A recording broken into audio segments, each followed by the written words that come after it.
Hello and welcome to study IQ IAS। My name is Amrit Upadhyay. आप देख रहे हैं daily news report for UPSC. Let's start this bulletin with the headlines.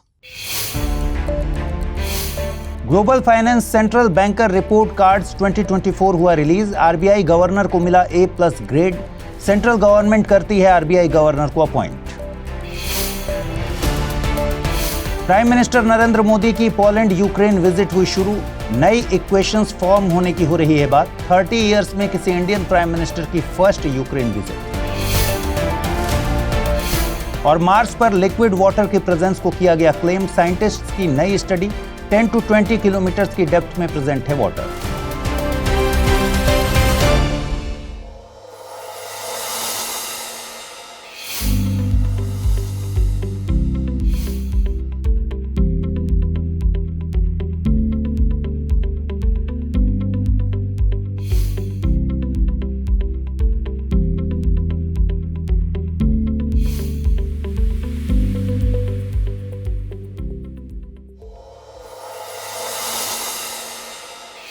Before starting with this bulletin, we have some exciting news for you.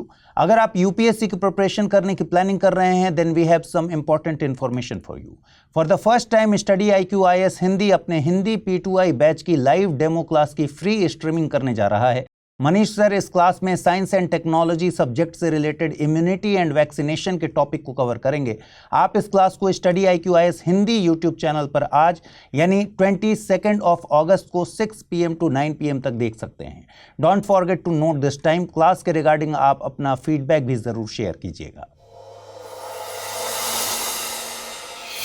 Now let us begin with our first news. Recently, global finance central banker report cards 2024 release किए गए। इसमें RBI के governor Shaktikanta Das को second consecutive year A+ grade मिला है।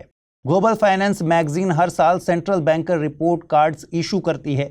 ये process 1994 से अब तक जारी है। इसमें A+ से लेकर F तक के ग्रेड्स दिए जाते हैं। A+ को एक्सीलेंट माना जाता है एंड F ग्रेड को बैड ग्रेड कंसिडर किया जाता है। इसमें सेंट्रल बैंक गवर्नर्स को inflation control, currency stability, economic growth and interest rate management जैसे एरियाज में टेस्ट किया जाता है। इस रिपोर्ट की फुल डिटेल्स अभी नहीं आई हैं, बट अक्टूबर में मैगजीन के प्रिंट एंड डिजिटल एडिशंस में फुल डिटेल्स रिलीज की जाएंगी। यू शुड नो कि आरबीआई हमारे देश का सेंट्रल बैंक है। इसका फॉर्मेशन 1 अप्रैल 1935 को आरबीआई एक्ट 1934 के तहत 5 करोड़ रुपीस के इनिशियल अमाउंट के साथ किया गया था। आरबीआई हेडक्वार्टर्स मुंबई में है, जिसे 1937 में परमानेंटली एस्टैब्लिश किया गया था। पहले आरबीआई का हेडक्वार्टर हुआ करता था कोलकाता में। इस समय आरबीआई के ऑलमोस्ट सभी शेयर्स की ओनरशिप नॉन गवर्नमेंट हैंड्स के पास थी।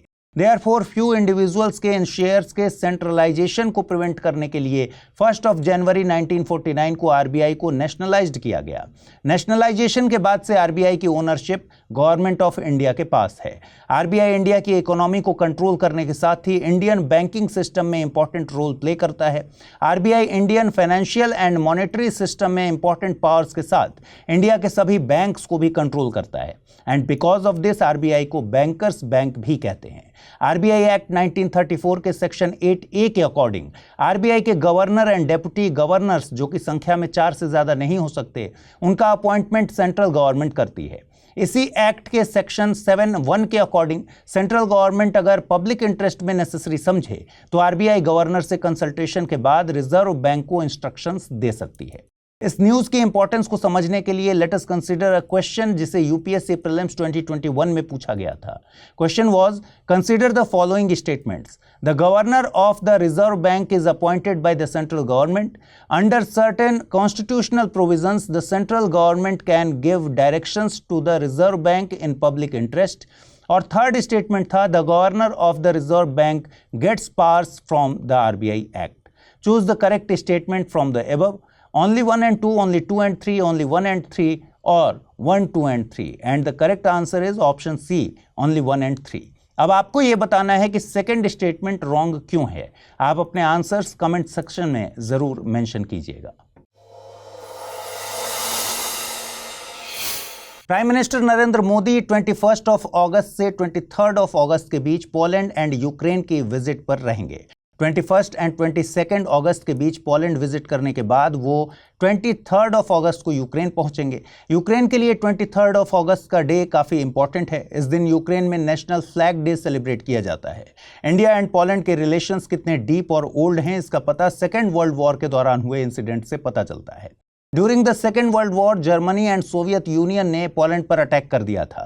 पोलैंड के लोगों के पास कोई ऐसा लैंड नहीं था जिसे वो अपनी कंट्री बता सकें। During that time 5000 students of Poland were given refugee in India. ये स्टोरी उस टाइम की है जब इंडिया ब्रिटिश कंट्रोल में था और पोलैंड के बच्चों को शरण दिया था स्मॉल प्रिंसली स्टेट नवानगर के किंग दिग्विजय सिंह ने। उन्हें जाम साहेब के नाम से भी जाना जाता है। पोलैंड में आज भी उनके नाम से स्कूल रन किए जाते हैं। ईयर 2022 में जब यूक्रेन पर रशिया ने अटैक किया तो यूक्रेन में मौजूद भारतीय बच्चों को, स्टूडेंट्स को पोलैंड ने अपने यहाँ फ्री वीजाज दिए एंड ओपन एक्सेप्टेंस के साथ इंडियन स्टूडेंट्स को अपने यहाँ शेल्टर दिया। 2024 में इंडिया एंड पोलैंड अपने डिप्लोमेटिक रिलेशंस की 70th एनिवर्सरी सेलिब्रेट कर रहे हैं। पोलैंड सेंट्रल यूरोप में इंडिया की मेन इकोनॉमिक पार्टनर कंट्री है। वहीं प्राइम मिनिस्टर नरेंद्र मोदी की यूक्रेन विजिट को हिस्टोरिक बताया जा रहा है। ये विजिट कई तरह से स्पेशल है। एक तो इंडिया एंड यूक्रेन के बीच बायलैटरल रिलेशंस एस्टैब्लिश होने के बाद किसी इंडियन प्राइम मिनिस्टर की ये फर्स्ट यूक्रेन विजिट है। इंडिया एंड यूक्रेन के बीच डिप्लोमेटिक रिलेशंस को एस्टैब्लिश हुए 30 ईयर्स से ज़्यादा का समय बीत चुका है। देखिए, जुलाई में Indian prime minister Narendra Modi Russia गए थे। उनकी इस विजिट के दौरान ही रशिया ने यूक्रेन में एक चिल्ड्रंस हॉस्पिटल को अटैक किया था। उस दौरान यूक्रेन ने इस विजिट पर डिस्प्लेजर एक्सप्रेस किया था। 2022 से यूक्रेन एंड रशिया के बीच कॉन्फ्लिक्ट जारी है। वेस्टर्न कंट्रीज कॉन्स्टेंटली रशिया पर नए सैंक्शंस इंपोज कर रही हैं, बट इंडिया ने अपने ट्रेडिशनल अलाई रशिया से ट्रेड करना बंद नहीं किया। न ही इंडिया ने कभी भी डायरेक्टली रशिया को इस एंटायर डिस्प्यूट के लिए रिस्पॉन्सिबल माना। इनफैक्ट इस पूरे मैटर पर इंडिया का रिस्पांस काफी कंट्रोल्ड रहा है। प्राइम मिनिस्टर की यूक्रेन विजिट भी रशिया एंड यूक्रेन के साथ रिलेशंस को बैलेंस करने का एक मेथड माना जा रहा है। इंडिया अपने एग्रीकल्चरल प्रोडक्ट्स के लिए ग्लोबल आइडेंटिटी क्रिएट करने की कोशिश कर रहा है। इसे एग्जीक्यूट करने के लिए एपिडा ने पहले ready to drink fig juice को पोलैंड के लिए एक्सपोर्ट किया है। ये जूस पुरंदर फिग्स यानी पुरंदर अंजीर से बनाया गया है। पुरंदर फिग्स को जीआई टैग मिला हुआ है। This fig is known for its unique taste. साथ ही इसमें हाई पल्प कंटेंट के साथ विटामिन एंड मिनरल्स का भी लार्ज अमाउंट प्रेजेंट होता है। पुरंदर फिग्स इंडिया में ग्रो की जाने वाली बेस्ट फिग्स में से एक है। इसे मेनली महाराष्ट्र के पुणे में ग्रो किया जाता है। इसके लिए ड्राई वेदर, हिली स्लोप्स एंड मॉडरेट इरिगेशन की रिक्वायरमेंट होती है। इसका पर्पल कलर इसे दूसरे फिग्स से डिफरेंट बनाता है। 2022 में पुरंदर फिग्स को जर्मनी भी एक्सपोर्ट किया गया था। इसमें एपिडा ने इंपॉर्टेंट रोल प्ले किया था। APEDA that is agricultural and processed food products export development authority को पार्लियामेंट ने एक एक्ट के थ्रू कॉन्स्टिट्यूट किया था। 13 फरवरी 1986 को ये एग्जिस्टेंस में आई थी। एपिडा गवर्नमेंट ऑफ इंडिया के ministry of commerce and industry के तहत एक ऑटोनोमस बॉडी है। इसके हेडक्वार्टर्स न्यू दिल्ली में हैं। एपिडा एग्रीकल्चरल प्रोडक्ट्स के एक्सपोर्ट को प्रमोट करने के लिए इंफ्रास्ट्रक्चर एंड क्वालिटी को एनहेंस करने के अलावा मार्केट्स के डेवलपमेंट में भी काम कर रही है। हमारा प्लैनेट अर्थ ड्रिंकिंग वाटर के शॉर्टेज को फेस कर रहा है एंड साइंटिस्ट ने क्लेम किया है कि there are seas of water on Mars. Yes, recently University of California के साइंटिस्ट ने एक स्टडी की जिसे liquid water in the Martian mid crust नाम दिया गया है। इस रिसर्च के अकॉर्डिंग मार्स की सरफेस के क्रस्ट में 10 to 20 किलोमीटर्स की डेप्थ में लिक्विड वाटर प्रेजेंट है और ये वाटर तब कलेक्ट हुआ होगा जब मिलियंस ऑफ ईयर्स पहले मार्स की सरफेस पर lakes, rivers and even seas भी प्रेजेंट रहे होंगे। अब आप सोच रहे होंगे कि साइंटिस्ट तो काफ़ी समय से अर्थ के अलावा मार्स पर लाइफ की बात कर रहे हैं, तो इस रिसर्च में डिफरेंट क्या है? देखिए, अब तक साइंटिस्ट मार्स पर आइस की प्रेजेंस को क्लेम कर रहे थे। नई रिसर्च मार्स पर लिक्विड वाटर की प्रेजेंस को क्लेम कर रही है, जो कि नया है एंड नई होप्स लेकर आया है। बट ये सिर्फ अर्थ के अलावा लाइफ के लिए नई पॉसिबिलिटी है, बिकॉज 10 to 20 किलोमीटर्स की डेप्थ पर वाटर के लिए ड्रिल करना बहुत डिफिकल्ट होगा। इस रिसर्च के लिए डेटा नासा के मार्स इनसाइट लैंडर से लिया गया था। यू शुड नो कि मार्स का नाम एंशियंट रोमन्स द्वारा गॉड ऑफ वॉर के नाम पर रखा गया था। इसका रेड कलर ब्लड के कलर से रिजेंबल करता है। आज भी इसे रेड प्लैनेट के नाम से जानते हैं। इसके रेड कलर का रीजन मार्स पर आयरन मिनरल्स की ऑक्सीडाइज्ड फॉर्म में प्रेजेंस है। मार्स के सॉइल यानी रेगोलिथ में ऑक्सीडाइज्ड होकर मिले आयरन एलिमेंट्स जब हवा में उड़ते हैं तो ये प्लैनेट दूर से आपको रेड कलर का दिखता है। Mars is the fourth closest planet to the sun. Mars पर पाई जाने वाली कुछ स्पेशल टोपोग्राफीज की बात करें तो वेलेस मैरिनेरीज एक लार्ज कैनियन सिस्टम है। इसका साइज अर्थ पर पाए जाने वाले ग्रैंड कैनियन से 10 टाइम्स ज्यादा बड़ा है। पूरे सोलर सिस्टम में मार्स पर सबसे बड़ा वोल्केनो ओलंपस मॉन्स है। इसकी हाइट माउंट एवरेस्ट की हाइट का 3 टाइम्स है। इसके अलावा Mars has 2 moons, Phobos and Deimos. इनमें से फोबोस बड़ा है और डिमोस स्मॉलर है।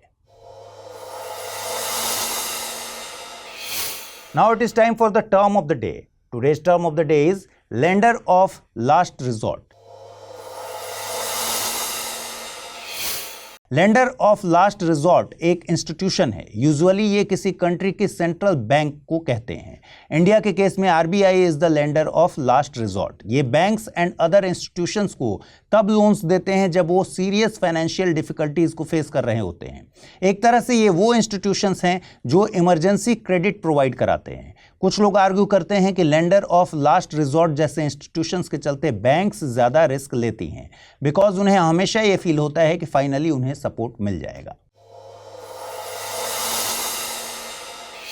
आइए देखते हैं आज के रैपिड न्यूज में क्या है खास। यूनियन मिनिस्टर जेपी नड्डा ने न्यू दिल्ली में फर्स्ट पॉलिसी मेकर्स फोरम को इनॉग्रेट किया। ये forum pharmacopoeia and drug safety monitoring के लिए इनोवेटिव डिजिटल प्लेटफॉर्म्स लॉन्च करने में हेल्प करेगा। इस फोरम का main objective Indian pharmacopoeia IP के वैलिडेशन एंड प्रधानमंत्री भारतीय जन औषधि परियोजना के इम्प्लीमेंटेशन को प्रमोट करना है, जिसे जन औषधि योजना के रूप में भी जाना जाता है। इस इनॉग्रेशन के दौरान 2 important digital platforms IP online portal and adverse drug reaction monitoring system ADRMS software को भी लॉन्च किया गया। इंडिया फार्माकोपिया को डिजिटलाइज करने में आईपी ऑनलाइन पोर्टल एक मेजर रोल निभाएगा। वहीं ADRMS इंडिया का first indigenous medical product safety database होगा, जिसे इंडिया के फार्माकोविजिलेंस प्रोग्राम के पार्ट के रूप में डेवलप किया जाएगा। Union power minister Manohar Lal Khattar ने पावर सेक्टर की एफिशिएंसी, ट्रांसपेरेंसी एंड इफेक्टिवनेस को एनहांस करने के लिए 3 ऑनलाइन प्लेटफॉर्म्स को लॉन्च किया। इन प्लेटफॉर्म्स का नाम है portal for online monitoring of projects thermal prompt, disaster resilient infrastructure for power sector drips and hydro power DPR। Prompt portal को थर्मल प्रोजेक्ट्स की real time tracking and analysis को facilitate करने के लिए डिजाइन किया गया है। ये online platform project managers and stake holders को इन्फॉर्म्ड डिसीजंस लेने में कैपेबल बनाता है। Hydro power DPR portal hydro power projects and pumped storage projects की मॉनिटरिंग एंड इंस्पेक्शन एक्टिविटीज में असिस्ट करेगा। वहीं ड्रिप्स पोर्टल रिक्वायर्ड रिसोर्सेज के रैपिड आइडेंटिफिकेशन एंड डेवलपमेंट में हेल्प करेगा, जिससे ये इंश्योर किया जाएगा कि डिजास्टर के केस में पावर सेक्टर डिसरप्शंस को प्रॉम्प्टली एंड इफेक्टिवली एड्रेस किया जा सके। इंडियन आर्मी ने 20 अगस्त को former army chief general Sundararajan Padmanabhan को सोलम एंड हार्टफेल्ट फेयरवेल दिया। उनकी डेथ 18 अगस्त को चेन्नई में 83 ईयर्स की एज में हुई। अपने कॉलीग्स के बीच वो पैडी नाम से पॉपुलर थे। सितंबर 2000 से दिसंबर 2002 के बीच general Padmanabhan was the chief of army staff. Operation Parakram के समय उन्होंने आर्मी को लीड किया था। ऑपरेशन पराक्रम Jammu and Kashmir assembly and parliament पर हुए टेररिस्ट अटैक्स के बाद लॉन्च हुआ था। ये लाइन ऑफ कंट्रोल पर इंडियन एंड पाकिस्तानी आर्मीज के बीच कई मंथ्स तक चला स्टैंड ऑफ था।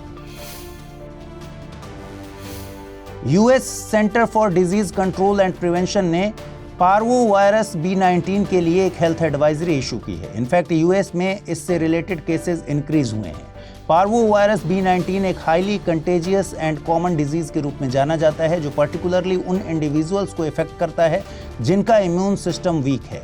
इसे commonly slapped cheek and fifth disease भी कहा जाता है। ये रेस्पिरेटरी ड्रॉपलेट्स ब्लड या प्रेगनेंसी के दौरान मदर से फीटस में स्प्रेड हो सकता है। इससे इन्फेक्ट हुए चिल्ड्रन के चीक्स पर रेड रैशेस डेवलप हो सकते हैं। इस डिजीज को measles, rubella, chicken pox and Rosella के बाद 5th पोजीशन पर रखा जाता है। रोमानिया के बाद अब स्वीडन ने अराउंड 486 ब्राउन बियर्स को किल करने का प्लान बना लिया है। इस मूव की वजह से स्वीडन की 20% ब्राउन बियर पॉपुलेशन को वाइप आउट कर दिया जाएगा, जिसे यूरोपियन यूनियन के लॉ के तहत स्ट्रिक्टली प्रोटेक्टेड स्पीशीज के तौर पर लिस्ट किया गया है। Brown bears variety of habitats में रहने में कैपेबल होते हैं, जैसे deserts, high mountain forests and snowfields. These creatures can stand on 2 legs. ये अपने फीट के सोल्स पर वॉक कर सकते हैं एंड ह्यूमंस की तरह अपने हाथों से चीज़ों को पिकअप भी कर सकते हैं। अपने इकोसिस्टम में ये इंपॉर्टेंट प्रेडेटर्स एंड सीड डिस्पर्सर्स होते हैं। इंडिया में भी ब्राउन बियर की सब स्पीशीज रहती हैं, which is known as Himalayan brown beer.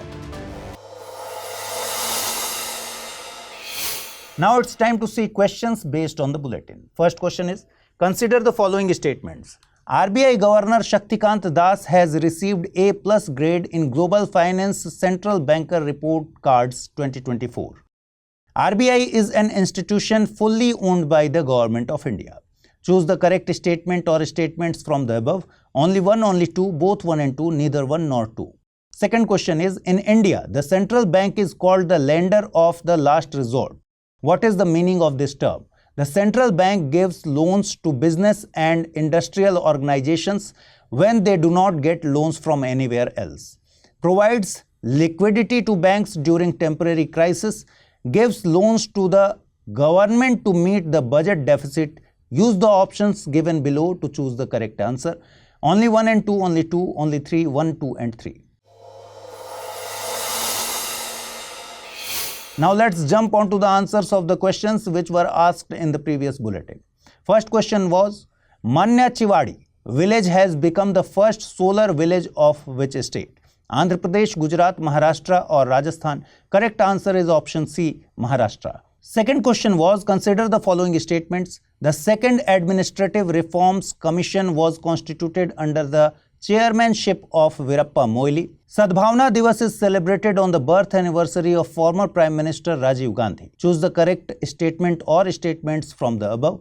Only 1, only 2, neither 1 nor 2, both 1 and 2. Correct answer is option D, both 1 and 2. तो दोस्तों आज के इस एपिसोड में बस इतना ही। To get PDF of this bulletin on daily basis, join me on Amrit Upadhyay 007 Telegram channel. कल मॉर्निंग 9 AM आपसे फिर से मुलाकात होगी डेली न्यूज रिपोर्ट के नए एपिसोड में। Till then stay tune with Study IQ IAS। Thanks.